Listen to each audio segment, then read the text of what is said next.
মানুষের জীবনটা খুব অদ্ভুত। একসময় যাদের জন্য প্রাণ উজাড় করে ভালোবাসা দিতেন, দিনের পর দিন রান্না করে খাওয়াতেন, অসুখ বিসুখে যত্ন করতেন, ঠিক সেই মানুষগুলোই একদিন ব্যস্ত হয়ে পড়ে। ছেলের বিয়ের পর সেই ঘরে একটা নতুন মানুষ আসে, তার নাম ছেলের বউ। শুরুর দিকে হাসি তামাশা, খুশির আমেজ, কিন্তু সময়ের সাথে সাথে অনেক শাশুড়ির মনেও জমতে থাকে অভিমান, কারণ যে মানুষটার কাছে একটু খোঁজ, একটু কথা, এক কাপ চায়ের আশায় থাকেন, সেই মানুষটাই হয়তো নিজের সংসার আর ব্যস্ততায় ডুবে যায়। তাই মরার আগে ছেলের বউয়ের কাছ থেকে সুখ চাইলে এই 4টি কাজ করুন। মানুষের জীবনে একটা সময় আসে যখন সে আর কিছু চায় না, শুধু একটু সম্মান, একটু ভালোবাসা আর একটু যত্ন। যখন শরীরটা আর আগের মতো চলে না, যখন হাতে কাজ থাকে না, মুখে কথা কমে আসে, তখন আমাদের চাওয়াগুলো খুব সাধারণ হয়ে যায়। একটা চায়ের কাপ, একটুখানি হাসি মুখ, আর পাশে কেউ গল্প করছে, এই ছোট ছোট জিনিসগুলোই তখন হয়ে যায় জীবনের সবচেয়ে বড় আরাধ্য। অনেক মা বাবা আছেন যারা সারা জীবন সন্তানের জন্য নিঃস্বার্থভাবে কাজ করেছেন, নিজের স্বপ্ন বিসর্জন দিয়ে ছেলের ভবিষ্যৎ গড়েছেন, কিন্তু সেই ছেলের বউয়ের কাছ থেকে একটু হাসি মুখ, একটু খোঁজ, একটু মায়া, সেটা কেন যেন আর পাওয়া যায় না। এই ভিডিওটি তাদের জন্য যারা হৃদয়ের গভীরে একটা অপূর্ণতা বয়ে বেড়াচ্ছেন, যারা শেষ বয়সে এসে একটু সুখ খুঁজছেন ছেলের সংসার থেকে। আজ আমি বলবো, এই সম্পর্কটাকে সুন্দর রাখতে হলে শাশুড়িরা কিভাবে নিজেরা একটু বদলে নিতে পারেন, কারণ আপনি বদলালে সে আপনাকে ভালোবাসতে বাধ্য। তাই আজই বদলে ফেলুন এই 4টি অভ্যাস, দেখবেন আপনার ছেলের বউই হবে একদিন আপনার সবচেয়ে আপন। নাম্বার 1, তাকে নিজের মেয়ের মতো ভালোবাসুন, কিন্তু নিজের মতো বানাতে যাবেন না। অনেক শাশুড়ি বলেন, আমার ছেলের বউ তো আমারই মেয়ে, এই কথা শুনতে খুব ভালো লাগে, কিন্তু প্রশ্ন হলো, আপনি সত্যি কি তাকে নিজের মেয়ের মতো ট্রিট করেন? মেয়ের যদি রান্না ভালো না হয় আপনি কি তাকে অপমান করেন? মেয়ের যদি ভুল হয় আপনি কি সেটা সারা জীবন মনে রাখেন? ছেলের বউ অন্য পরিবেশে বড় হয়েছে, তার শিক্ষা, তার চিন্তা, রুচি সবকিছুই আলাদা হতে পারে। আপনি যদি তাকে নিজের মতো করতে যান, তাহলে সে নিজেকে হারিয়ে ফেলবে, কিন্তু আপনি যদি তাকে নিজের মতো থাকতে দেন আর তাকে স্রেফ ভালোবাসেন, সে একদিন আপনার চেয়েও আপন হয়ে উঠবে। মনে রাখবেন, ভালোবাসা মানেই নিয়ন্ত্রণ নয়, ভালোবাসা মানেই গ্রহণ করা, বুঝে নেওয়া। একটা গাছ যদি আপনি জোর করে টেনে লম্বা করতে যান, সেটা ভেঙে যাবে, কিন্তু আপনি যদি তাকে জল দেন, আলো দেন, সময় দেন, সে নিজে থেকেই বেড়ে উঠবে, ফুল ফল দেবে। ঠিক তেমনি ছেলের বউকে আপনি যতটা স্বাধীনতা আর সম্মান দেবেন, সে ততটা আপনার হয়ে উঠবে। নাম্বার 2, ছেলের সামনে তার দোষ বলবেন না, গোপনে বলুন, ভালো দিকগুলো প্রচার করুন।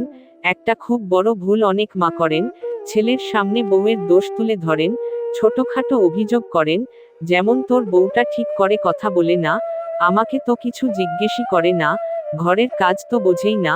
এগুলো আপনি অভিমান করে বলেন ঠিকই, কিন্তু এর ফল খুব ভয়ঙ্কর হতে পারে। ছেলের মন তখন দুভাগে ভাগ হয়ে যায়, একদিকে মা, অন্যদিকে স্ত্রী। এতে সম্পর্ক বিষাক্ত হয়ে যায়, ভুল বোঝাবুঝি তৈরি হয়, এমনকি আপনার নিজের সাথেও ছেলের দূরত্ব তৈরি হয়। বরং আপনি যদি ছেলের বউয়ের দোষ গোপনে স্নেহের সুরে বলতেন আর ছেলের সামনে তার ভালো দিক তুলে ধরতেন, তাহলে দুজনের মনেই আপনার জন্য সম্মান বাড়ত। তাকে বুঝিয়ে বলুন, তুমি আমার মতো করে ভাবলে ভালো হতো, কিন্তু তোমার জায়গা থেকেও আমি ভাবতে চেষ্টা করছি। এই একটা বাক্যই বদলে দিতে পারে সবকিছু। মেয়েরা যেমন ভালোবাসার ভাষা বুঝতে পারে, তেমন সম্মানের ভাষাও বুঝতে পারে। আপনি যদি সম্মান দেন, সে আপনাকে শ্রদ্ধা করবে, জীবনের শেষ দিন পর্যন্ত পাশে থাকবে। নাম্বার 3, সাহায্য করুন, উপদেশ দিন, কিন্তু শাসনের নাম করে দমন করবেন না। বয়সের একটা গর্ব থাকে, আমি অনেক কিছু দেখেছি, আমি জানি কি ভালো কি খারাপ। এটা ঠিক, আপনি অনেক কিছু দেখেছেন, কিন্তু সময় বদলেছে, চিন্তার ধরন বদলেছে, মেয়েরা এখন নিজের মতো করে বাঁচতে চায়। অনেক শাশুড়ি ঘরের প্রতিটা বিষয়ে হস্তক্ষেপ করেন, কি রান্না হবে, কিভাবে হবে, কোথায় যাবে, কার সাথে মিশবে। এতে ছেলের বউ একটা ভয় বা বিরক্তির জায়গা থেকে আপনাকে দেখবে, ধীরে ধীরে দ্রুত বাড়বে। আপনি যদি তাকে সাহায্য করেন, তার দায়িত্বে বিশ্বাস রাখেন, নিজের অভিজ্ঞতা তার সাথে ভাগ করে নেন, তাহলে সে আপনাকে সম্মানের জায়গা থেকে দেখবে। একজন অভিভাবক হবেন, আপনি নিয়ন্ত্রক নয়। ধরুন সে নতুনভাবে একটা রান্না করেছে, আপনি যদি বলেন তুমি চেষ্টা করেছো, কিন্তু আমি যদি একটু দেখিয়ে দেই তাহলে আরো ভালো হতো, এটাও উপদেশ, কিন্তু সম্মান রেখেই। কিন্তু যদি বলেন আমাদের সময় হলে এসব চলতো না, কিছুই পারে না, তাহলে সে আপনার থেকে মুখ ফিরিয়ে নেবে। নাম্বার 4, তাকে শত্রু মনে না করে বন্ধু করে ফেলুন। এই পৃথিবীতে সবচেয়ে সুন্দর সম্পর্কগুলো বন্ধুত্ব দিয়ে গড়া। মা মেয়ে, ভাই বোন, এমনকি স্বামী স্ত্রীর সম্পর্কেও যদি বন্ধুত্ব না থাকে তাহলে টিকবে না। অনেক সময় আমরা ছেলের বউকে একজন প্রতিযোগী ভেবে ফেলি। সে আমার ছেলেকে বেশি সময় দিচ্ছে, সে আমার প্রাধান্য কমিয়ে দিচ্ছে। এই সব অনুভবগুলো স্বাভাবিক, কিন্তু এগুলো হৃদয় পুষে রাখলে সেটা বিষ হয়ে যায়। আপনি যদি নিজেই তার বন্ধু হতে চান, তার সাথে গল্প করুন, তার সমস্যার কথা শুনুন, নিজের অভিজ্ঞতা ভাগ করুন, তাহলে সে কখনোই আপনাকে ভুলবে না।